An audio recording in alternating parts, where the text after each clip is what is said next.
Hello! In today's video lesson, I'll show you how to apply and remove stickers in CS2. But first, don't forget to like and subscribe to our channel so you won't miss any helpful tutorials. Let's now start. Choose a skin or sticker to use. Then click on the weapon to see Apply Stickers. Start with the sticker you decide. To apply a sticker, click the sticker. Select the desired design skin. Go to Confirm the position. Then click Apply Sticker once you've decided where you want the sticker to go.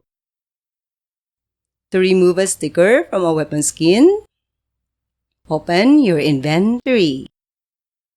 Select the skin. Click the sticker scraping button. Select the desired sticker. Then click the Scrape Sticker button and repeat until the sticker is removed and destroyed by clicking Remove Sticker. That's all for now, everyone. Thanks for watching.